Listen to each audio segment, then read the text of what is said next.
Olá você que acompanha aqui os conteúdos da Empíricos, meu nome é Matheus. Eu trabalho com o Felipe em alguma das séries como Palavra do Estrategista ou Double Income, tentando trazer um pouquinho de estratégias e investimento para os mais variados perfis de investidores que nos acompanham. E hoje eu vou querer falar com vocês rapidinho sobre a decisão divulgada ontem pelo Comitê de Política Monetária do Banco Central Brasileiro sobre para onde estamos caminhando com a Selic, a taxa básica de juros de curto prazo da economia nacional. É uma decisão super importante, mas que foi bem antecipada pelos mercados, tanto que não tem nenhuma grande surpresa, mas eu acho que vale a pena comentar um pouquinho de onde viemos, onde estamos e para onde estamos caminhando e no final quem se beneficia desse movimento propriamente dito, tá certo? Então, sem mais delongas, antes de começar ao conteúdo propriamente dito, eu já convido você, caso não seja inscrito, se inscrever, curtir o material, compartilhar com seus amigos e comentar próximos temas que você deseja que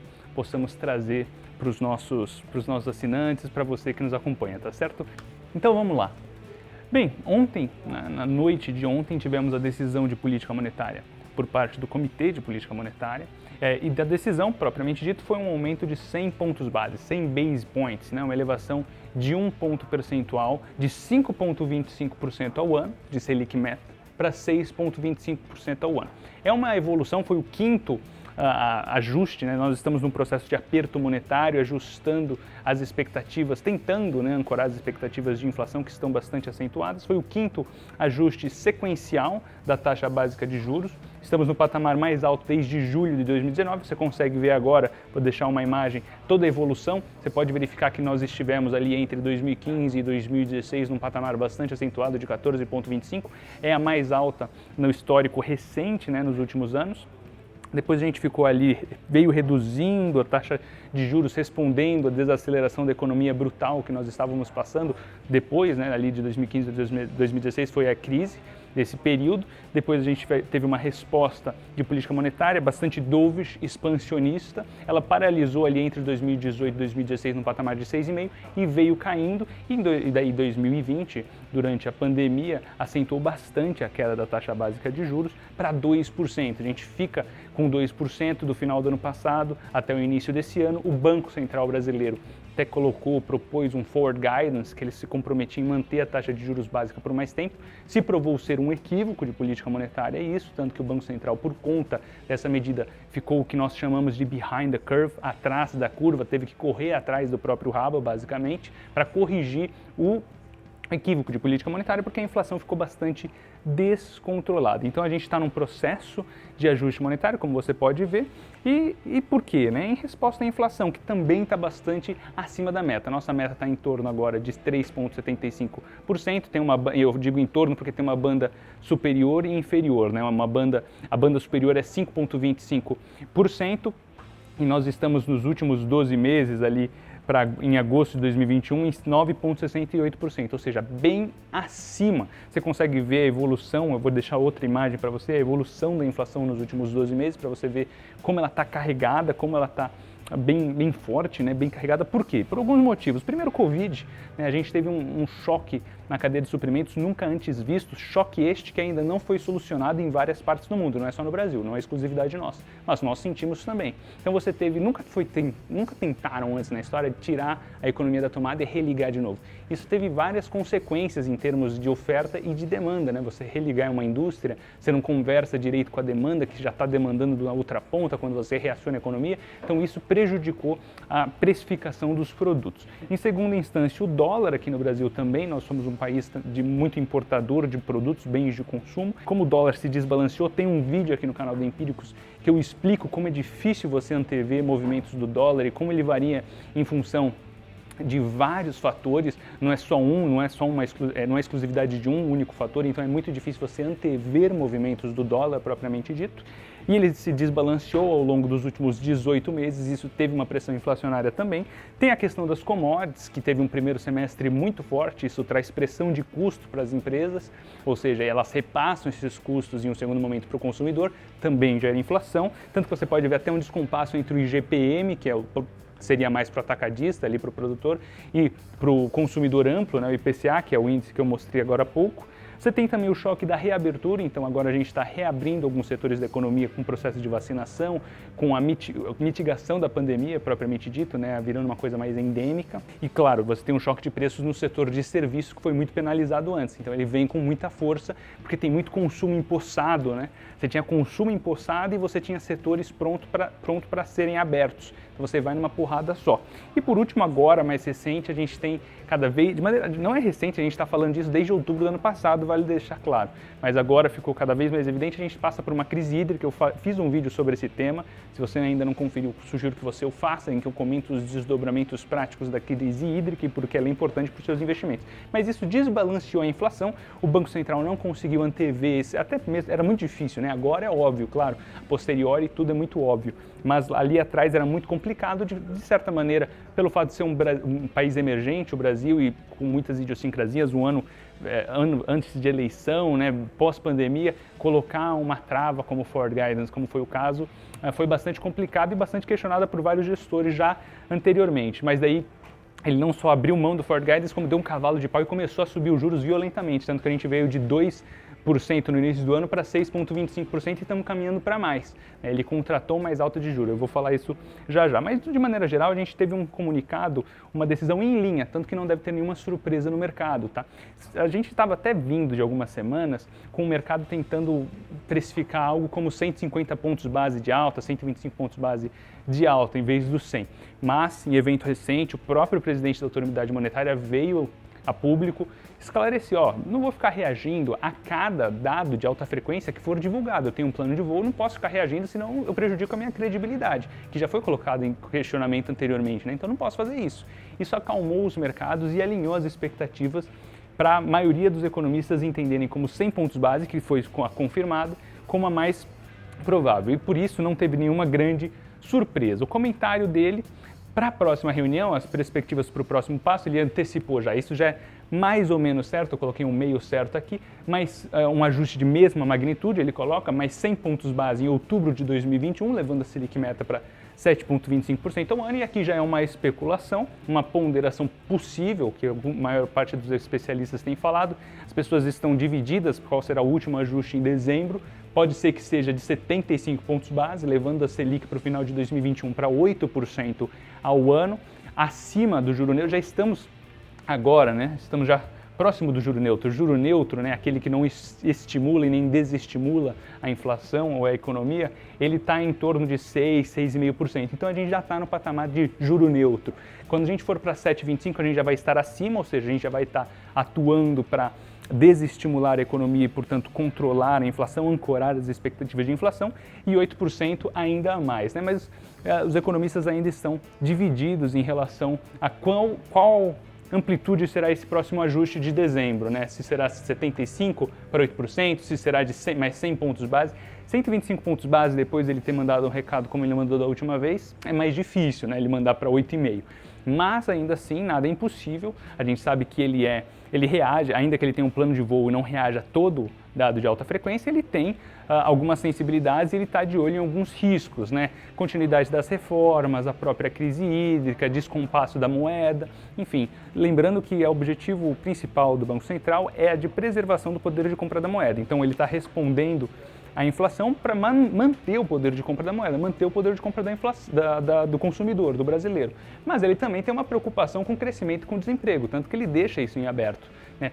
A possibilidade de 9% no primeiro semestre de 2022 também está aberta, caminhar com 8% em 2022 ou 9% se ele tiver um pouco mais agressivo. Depende de como ele vai começar a reagir nos primeiros anos de 2022. Isso ainda está em aberto, mas a gente deve caminhar para algo entre 8% e 9% ao longo de 2022 inteiro, tá? Para tentar justamente jogar, não a inflação de 2021, 2021 já é um caso perdido. O que ele quer fazer mesmo é ancorar a expectativa de inflação para 2022, que as expectativas, a mediana das expectativas já está acima da meta que é estipulada, né, pelo Banco Central, ali em 3,5% para o ano que vem, então já está acima, está em torno de 4%, e convergir para essa meta em 2023. Tá? Então ele está trabalhando com essa forma, mas ele também não quer levar para 10% e dar uma porrada na inflação, porque ele tem uma preocupação com o crescimento. Já estamos revisão de crescimento para o ano que vem para 1,5%. Lembrando que esse 1,5% de crescimento é muito diferente com aqueles 1% de crescimento que a gente tinha antes da pandemia, né? A gente estava vindo com 2017, 2018, 2019, 1% de crescimento, 1% de crescimento, 1% de crescimento. Mas lá naquele momento a gente estava crescendo 1% com queda da taxa de juros. Agora a gente está crescendo 1% com alta da taxa de juros, que faz muito mais sentido. Antes a gente estava com um problema grave na economia, esse problema parece ter sido endereçado e vale destacar que ainda que estejamos subindo a taxa de juros, já é um movimento que era antecipado por muitas pessoas. Naturalmente, nós não poderíamos ficar com taxa de juros em 2%. Nós sabemos que a taxa de juros estrutural da economia brasileira caiu estruturalmente, como caiu no mundo inteiro. Mas o aperto monetário global ainda é uma coisa que se discute. Por exemplo, estamos discutindo aperto monetário nos Estados Unidos, no Banco da Inglaterra, o Banco Central da Inglaterra, no Banco Central Europeu, no Banco do Japão, no Banco da China, que agora veio aos holofotes pela injeção de liquidez para tentar solucionar a crise de liquidez de crédito da Evergrande, que tem acontecido. Então o aperto monetário era uma coisa que já era esperada. O Brasil e os países emergentes têm ido na frente, os países envolvidos já estão começando a se movimentar, mas já era uma coisa que teria que acontecer depois dos patamares estimulativos, demasiadamente estimulativos, que a gente verificou ao longo de 2020, tá certo? Então agora ele deve caminhar para algo como 8% até o final do ano, e talvez até 9% no primeiro semestre, possível. Vamos verificar quais serão os indicadores, como a inflação tem reagido. A própria inflação deve chegar até o final do ano em algo como 8%, né? Então vai ser bem acima desse teto. Agora a gente tem 9,68%, né, até agosto. Mas até o final do ano a gente deve ter, né, considerando setembro, outubro, novembro, dezembro, a gente deve ter algo como 8%, porque ainda que tenha inflação, ela está desacelerando. E agora a gente começa a se preocupar com a inflação do ano que vem, como eu havia colocado. Então, quais são as consequências pragmáticas desse fenômeno todo, né? Disso tudo que eu falei? Primeiro é que eu tenho um vídeo meu também que eu falo de Financial Deepening aqui no canal da Empíricos, eu sugiro que você o faça, é um processo que nós estamos vivendo. Nós somos frutos, né, investidores atuais, somos frutos do Financial Deepening brasileiro. É um processo que acontece em todos os países que estão se financiarizando. O Brasil, ele está alguns anos atrás de potências desenvolvidas e estávamos passando por ele por conta da queda da taxa de juros. É claro que isso desacelera, isso a gente não consegue voltar. É um processo irreversível, a financiarização, né, o enraizamento financeiro, o aprofundamento financeiro. Mas ele desacelera e é o que a gente deve ter, as pessoas voltando para a renda fixa, porque a bolsa fica menos atrativa no relativo à renda fixa, né? As pessoas voltam a querer comprar renda fixa, etc. e tal. O pessoal da Vitro com várias ofertas exclusivas de renda fixa, com taxas muito robustas que a gente não via há bastante tempo, então as pessoas ficam interessadas. E claro, tem a desaceleração da economia. Eu mencionei que a gente deve ter crescer 1% ano que vem. Quem sabe, pessoas mais pessimistas falam 0,5%, né, 0,5%, então é uma coisa que a gente deve acompanhar. Mas quem é o vencedor dessa história? Olha, não é, claro, como a Selic está subindo, o Tesouro Selic, que paga, é pós-fixado, né, indexado ao CDI, ele justamente vai ser um dos vencedores. Então, aquele fundo DI de taxa zero é muito convidativo, o seu caixa ele vai rentabilizar mais.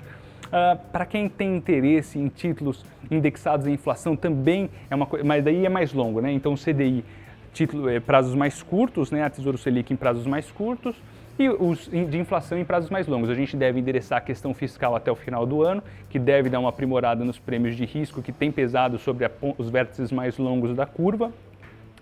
E, consequentemente, se a gente está controlando a inflação agora, né, a gente está mais juros hoje significa menos juros depois. Então, a atratividade relativa do Tesouro Selic vai perder nos próximos anos, mas a de inflação, né, os títulos mais longos de inflação, que não são os nossos favoritos, o juro real longo brasileiro é a classe vencedora, teve um ano difícil por conta do ajuste monetário e por conta do temor fiscal ao longo de 2020 e 2021, não é a conta Covid que chega para todo mundo. Mas, de maneira geral, a gente gosta de indexados ao CDI, indexados ao IPCA, dois títulos muito bacanas, que tem vários desdobramentos práticos, né? O CDI prazos mais curtos e IPCA prazos mais longos. Outra coisa, bolsa vai apanhar? Vai apanhar, mas Por quê? Né? Não só a atratividade relativa, não vai apanhar hoje, né? Porque já era um processo antecipado, mas ela perde atratividade, ou seja, as ações tendem a performar menos do que estavam performando antes, desempenhar menos. Não é que vai tomar uma tungada, porque já era um movimento bem antecipado pelo mercado. Tanto é que o mercado está subindo agora. O que eu quero dizer é que dentro da Bolsa, empresas podem se beneficiar. Quem são elas? Bancos, por exemplo, que eles se beneficiam de taxas de juros mais altas. Outras empresas de duration longo em bolsa, né? Seriam reproduções ali de algo como um título mais longo em bolsa. Por quê? Mas o juros está subindo, não vai penalizar essas empresas? Não, porque os juros de curto prazo, né? A taxa básica de juros de curto prazo está subindo. Da mesma maneira que eu falei que o IPCA mais longo é interessante agora, os de duration longo também, porque mais juros hoje significa menos juros amanhã. Então a gente está aprimorando as perspectivas para isso. É claro que elas devem ter um ruído, né? Mas de maneira geral elas acabam tendo muito mais relacionados, né? O juro longo está muito mais relacionado às questões fiscais propriamente do que movimentos a Selic. Por isso a gente acha interessante, mas grande vencedor aqui são os indexados ao CDI e daí uma segunda instância IPCA mais longos, nós gostamos, nossa equipe de renda fixa gosta, está aprovado por eles, e daí dentro de bolsa, bancos e até uma quarta derivada, pensar em alguma coisa estrutural para carrego, né? Carregar por muitos anos. Quem são esses players? Né? De infraestrutura, Cosan, RUM, empresas que a gente gosta bastante, tá certo? Era isso que eu queria falar para você, essa é a mensagem que eu tinha para apresentar, espero que você tenha gostado, espero que tenha ficado claro. Como eu disse no começo, curta, comenta, compartilha com seus amigos esse vídeo e até a próxima.